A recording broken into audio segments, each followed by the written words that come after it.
Estoy en una cena familiar con toda mi familia extendida. Mi papá se pone de pie, golpea su copa y anuncia que hasta que Maya no se disculpe con mi esposa por su comportamiento irrespetuoso, queda castigada. Sin carro, sin tarjeta de crédito, sin apoyo. Mi madrastra, Diane, sonríe con arrogancia. Todos los familiares me miran, algunos murmuran. Yo estoy ahí, paralizada, humillada.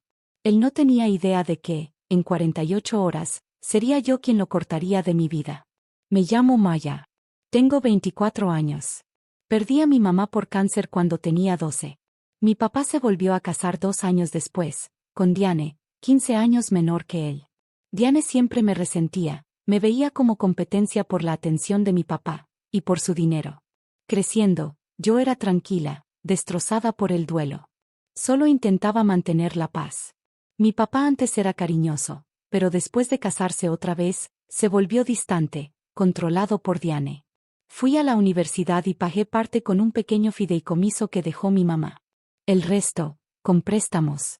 Me gradué hace poco, conseguí un trabajo de nivel inicial y seguía viviendo en la casa de mi papá para ahorrar dinero. Diane hizo mi vida en casa un infierno, criticaba todo lo que hacía, me excluía, manipulaba a mi papá en mi contra. Y él, siempre la defendía. Es mi esposa ahora. Tienes que respetarla, me decía. Me sentía atrapada, dependiente económicamente pero abandonada emocionalmente. No era rica, no tenía poder, pero tenía algo que ellos no sabían. No tenía dinero ni independencia todavía, pero tenía algo que mi mamá se aseguró de que nunca pudieran controlar. Mi futuro. ¿Tu familia alguna vez te ha tratado así? Cuéntame tu historia abajo. Y si alguna vez te has sentido atrapado por personas que se suponía debían protegerte, suscríbete. Vas a querer saber lo que pasó después. Todo comenzó una semana antes del incidente en el restaurante. Llegué del trabajo y encontré mi habitación completamente redecorada. Diane la había convertido en un estudio de yoga sin preguntarme. Todas mis cosas estaban empacadas en cajas en el garaje. La encontré en el pasillo. No puedes simplemente quitarme mi cuarto, le dije. Diane ni siquiera levantó la vista del teléfono. No es tu casa. Tu padre y yo decidimos que necesitábamos el espacio. Mi papá entró. Me volteé hacia él. ¿En serio, papá? Él se veía incómodo. Diane tiene razón. Ya tienes 24.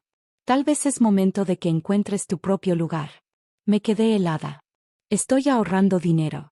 Dijiste que podía quedarme hasta. Diane me interrumpió. Hemos sido demasiado generosos. Eres una mujer adulta comportándote como una niña. Intenté mantenerme tranquila. Pago renta. Ayudo con las cuentas. Diane se rió. Literalmente se rió. Pagas $300 al mes. Eso no es nada. Mi papá no me defendió. Solo dijo, hablamos después. Ese después nunca llegó. Moví mis cosas al cuarto de huéspedes. Más pequeño, sin closet. Unos días después, Diane organizó un brunch familiar. Los hermanos de mi papá, primos, todos ahí. Yo fui cordial, mantuve mi distancia. Pero Diane empezó a quejarse en voz alta. Maya ha sido tan desagradecida últimamente. Le hemos dado todo y ni gracias puede decir. Yo dije bajito. Eso no es cierto. Diane subió la voz. ¿Ven? Qué falta de respeto. Yo he intentado tanto ser una madre para ella, y esto es lo que obtengo. Mi papá intervino. Maya, discúlpate con Diane. Me quedé en shock. ¿Por qué? Por tu actitud. Me negué. No he hecho nada malo. Esa noche, mi papá me quitó las llaves del carro y canceló la tarjeta que me había dado para emergencias. Se quedó parado en la puerta del cuarto de huéspedes. Hasta que te disculpes y muestres respeto. Estás castigada. Sin privilegios. No lo podía creer. Tengo 24 años. Entonces compórtate como tal, respondió. El siguiente fin de semana hizo el anuncio público en esa cena familiar en el restaurante. Después del anuncio, toda la familia reaccionó. Mi tía Carol habló primero. Maya, solo discúlpate. ¿Es tan difícil? Mi primo Brett asintió. Sí, Diane siempre ha sido buena contigo. Intenté explicar. Ella tomó mi cuarto sin preguntar. Ha estado. Diane empezó a fingir que lloraba.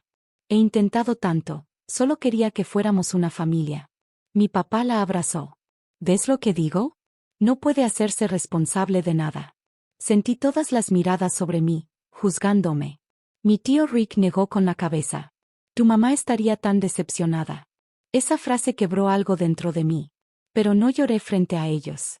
Me levanté y salí del restaurante. Mi papá no me siguió.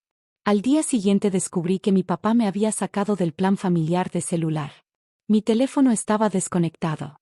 Usé el de una amiga para llamarlo. No voy a pagarle a alguien que irrespetó a mi esposa, dijo. Papá, necesito mi teléfono para trabajar. Entonces consigue tu propio plan o discúlpate. Junté lo que pude para un celular prepago barato. Después me enteré de que mi papá había llamado a mi jefe, diciéndole que yo estaba pasando por un momento difícil y quizá necesitaría tiempo libre. Mi jefe me llamó a hablar. ¿Todo bien en casa? Estaba humillada. Le aseguré que estaba bien, pero ahí entendí que mi papá quería sabotear mi trabajo. Diane empezó una campaña de desprestigio en redes sociales, publicaciones vagas del tipo: duele cuando intentas amar a alguien y te lo regresan con desprecio. La familia comentaba apoyándola. Mi prima menor me escribió: ¿por qué eres tan mala con Diane? Ella siempre ha sido linda. Intenté defenderme, pero nadie escuchaba. Toda la familia de mi papá se puso del lado de Diane. Una semana después, escuché una conversación. Estaban en la cocina, yo en el pasillo. No sabían que estaba ahí. La voz de Diane era baja.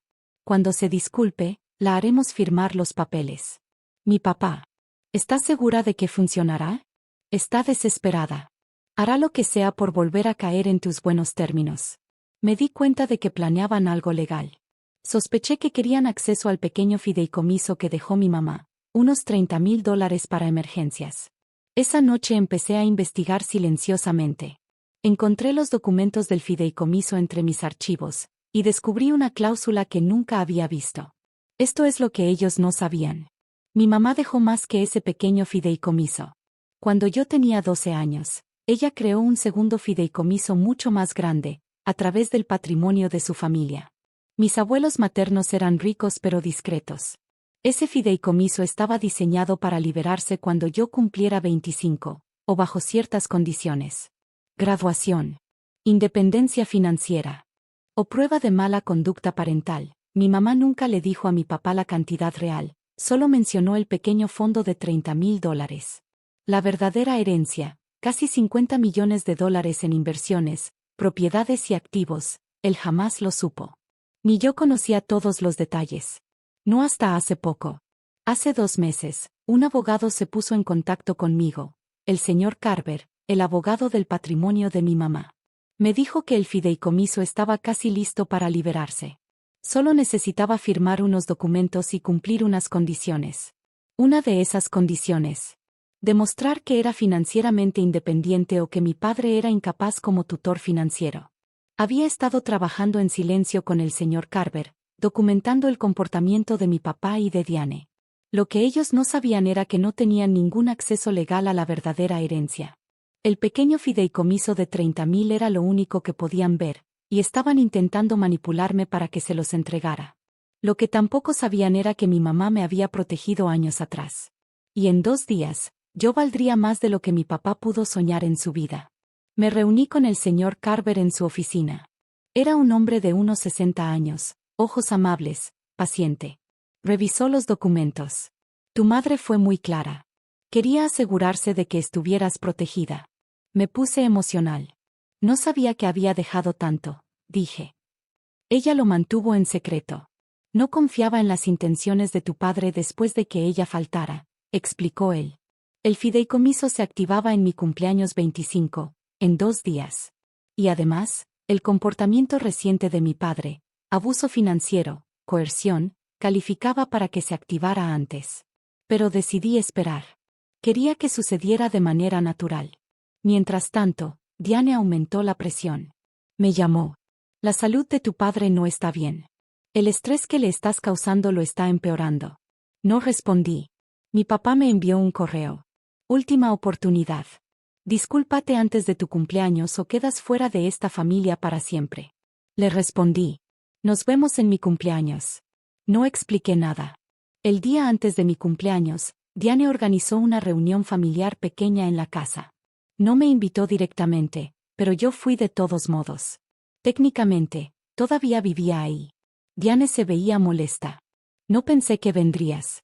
Sigue siendo mi domicilio, respondí. Mi papá me llevó a un lado. Mañana es tu cumpleaños. Te doy una última oportunidad. Discúlpate con Diane, firma los papeles del fideicomiso que te dejó tu madre, y seguimos adelante. Me mantuve tranquila. Hablamos mañana. Mi papá sonrió satisfecho. Creía que yo estaba cediendo. Diane también sonrió, convencida de que por fin me habían quebrado. Pero yo no me estaba rindiendo. Solo estaba esperando la medianoche. Mi cumpleaños 25. Me desperté con un correo del señor Carver. El fideicomiso se ha liberado oficialmente. Felicidades. Todos los documentos están listos para tu firma. Fui a su oficina esa misma mañana y firmé todo. La herencia de $50 millones era completamente mía. El señor Carver sonrió. Tu madre estaría muy orgullosa. Esa noche, mi papá insistió en una cena de cumpleaños en la casa. La familia extendida estaba ahí, la tía Carol, el tío Rick, primos, amigas de Diane. Claramente era una emboscada. Diane tenía documentos impresos sobre la mesa. Los papeles para transferir el pequeño fideicomiso. Mi papá se puso de pie, golpeó su copa. Maya, estamos aquí para celebrarte, pero también necesitamos resolver algo. Yo permanecí callada. Él siguió. Ya tienes 25, eres adulta. Es hora de que tomes responsabilidad. Firma estos documentos, discúlpate con Diane y avanzaremos como familia. Diane agregó con su voz dulce falsa. Es por tu propio bien, Maya. La tía Carol asintió.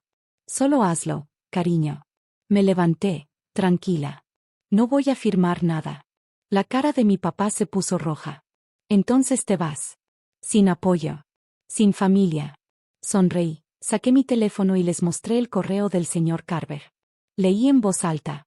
Fideicomiso liberado. Activos totales, $50 millones.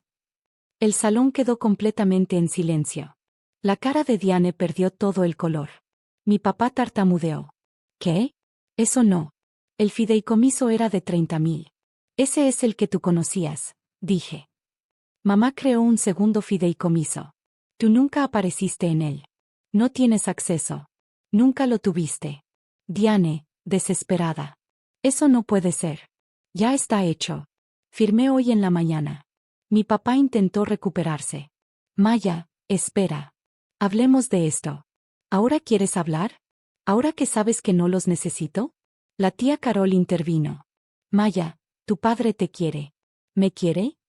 Me castigó, me quitó mi carro, intentó arruinar mi trabajo, todo para obligarme a entregar dinero.